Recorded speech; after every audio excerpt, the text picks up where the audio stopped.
বন্ধুরা, welcome back to my channel. সবাই কেমন আছো? আশা করি তোমরা খুব ভালো আছো, সুস্থ আছো, আর আমিও মোটামুটি ভালোই আছি। তো আবার অনেক দিন পর তোমাদের সঙ্গে ভিডিও শেয়ার করছি। আশা করি তোমাদের ভিডিওটা খুবই ভালো লাগবে। আরে জানি তোমাদের হয়তো অনেক দিন আগেই পিঠে পুলি খাওয়া শেষ হয়ে গেছে, তবুও ভাবছো এখন কেন আমি পিঠের রেসিপি শেয়ার করছি। আমি এমন একটি পিঠের রেসিপি তোমাদের সঙ্গে শেয়ার করছি যেটা কিন্তু গরম বা শীত যে কোনো সময় বাড়িতে বানালে একটা দুটো নিয়ে খেতে ইচ্ছা করে। কি ঠিক বললাম তো? তো চলো তাহলে আমি যেভাবে ফুলকো ফুলকো পোয়া পিঠে বা তেলের পিঠে বানালাম সেটাই তোমাদের সঙ্গে শেয়ার করব। এখানে দেখো আমি নিয়ে নিয়েছি দোকান থেকে কেনা চালের গুঁড়ো, আমল দুধ এবং 500 মতন ময়দা। আর যেহেতু আমি পিঠেটা গুড় দিয়ে করব তার জন্য এখানে কিন্তু আমি পাটালি গুড় নিয়ে নিয়েছি। আর এদিকে আমি 2 গ্লাস মতন জল হালকা উষ্ণ গরম করে নিয়েছি। আর এখন আমি এই বাটিটা মেপে সব উপকরণগুলো নিয়ে নেব। এখানে আমি নিয়ে নিয়েছি 2 বাটি মতন আতপ চালের গুঁড়ো, আর 1 বাটি মতন ময়দা, আর 2 চামচ গুঁড়ো দুধ। এখন আমি পরিমাণ মতন লবণটাও দিয়ে নিচ্ছি। আর যেহেতু আমি পিঠেটা গুড় দিয়ে করব তার জন্য সম্পূর্ণ পাটালিটাই কিন্তু আমি এখানে গুঁড়ো করে দিয়ে নিয়েছি। এবার ব্যাটারটিকে প্রথমেই ভালো করে হাত দিয়ে মাখিয়ে নেব।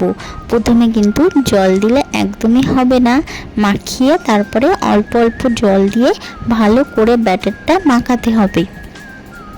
এদিকে দেখো বন্ধুরা, যতটা জল আমি গরম করে নিয়েছিলাম সবটাই জল কিন্তু আমার লেগে গেছে। আর বলতে বলতে ব্যাটারটিও তৈরি হয়ে গেছে। তো দেখো এরকম থিকনেস রাখতে হবে। এখন আমি ব্যাটারটিকে 1 ঘন্টা মতন রেস্টে রেখে আবার 1 ঘন্টা পর ফিরে এসেছি। তো দেখো সম্পূর্ণ ব্যাটারটি আমার তৈরি হয়ে গেছে। তো তার জন্য কড়াইটিও বসিয়ে দিলাম। দেখো একবার তোমাদের ঘুরিয়ে দেখাচ্ছি কতটা স্মুথ হয়েছে।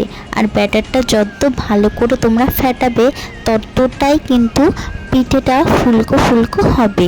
তো চলো অল্প একটু দিয়ে আমি দেখে নিলাম তেলটা ভালোভাবে গরম হয়ে গেছে।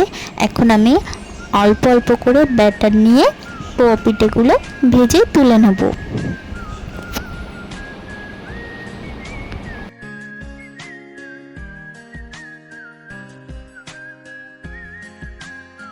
এই দেখো বন্ধুরা, প্রথমবারের দেওয়া পিঠেটাও কিন্তু কত সুন্দরভাবে ফুলে উঠেছে।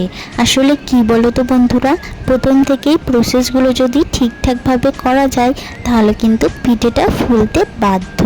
আর তোমাদেরও কি এই ফুলকো ফুলকো পিঠে দেখে খেতে ইচ্ছা করছে?